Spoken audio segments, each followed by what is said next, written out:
Kemendikti-Saintek mengalami pemangkasan anggaran sebesar Rp14,3 triliun untuk tahun 2025. Menteri Pendidikan Tinggi, Sains, dan Teknologi, Mendikti-Saintek, Satrio Sumantri Brojonegoro, menyatakan bahwa efisiensi anggaran ini merupakan bagian dari kebijakan Dirjen Anggaran. Hal tersebut ia sampaikan dalam rapat dengar pendapat, RDP, dengan Komisi X DPR RI di Kompleks Parlemen, Senayan, Jakarta, pada Rabu, 12 Februari 2025. Satrio menegaskan bahwa anggaran untuk gaji dan tunjangan pegawai Kemendikti-Saintek sebesar Rp13,512 triliun tidak akan terdampak.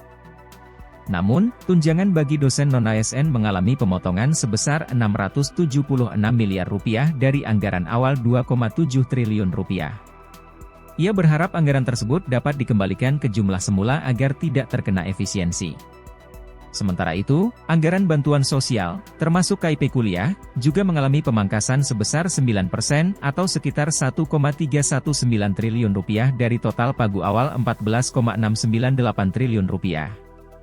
Satrio mengusulkan agar anggaran ini tetap pada jumlah semula karena masuk dalam kategori yang seharusnya tidak terkena efisiensi.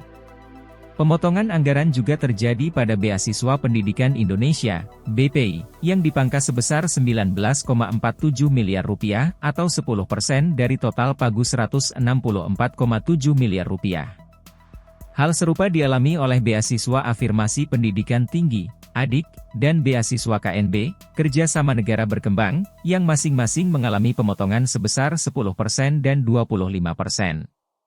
Satrio berharap anggaran untuk semua program beasiswa ini dapat dikembalikan ke jumlah semula.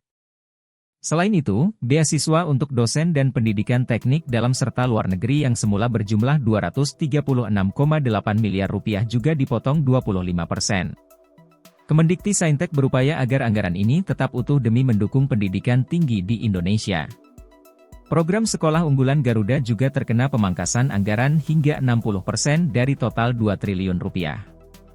Mengingat program ini merupakan bagian dari Quick Win, Satrio mengajukan permohonan agar pagunya tidak berkurang.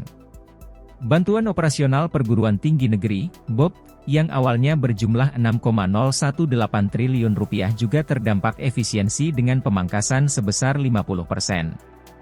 Satrio mengkhawatirkan bahwa jika pemotongan ini tetap berlaku, perguruan tinggi kemungkinan harus menaikkan uang kuliah bagi mahasiswa. Selain itu, revitalisasi perguruan tinggi negeri yang awalnya memiliki anggaran Rp856,2 miliar turut mengalami pemotongan sebesar 5%. Satrio menegaskan pihaknya sedang berupaya agar seluruh anggaran yang terdampak efisiensi dapat dikembalikan ke pagu semula untuk menjaga kualitas pendidikan tinggi di Indonesia.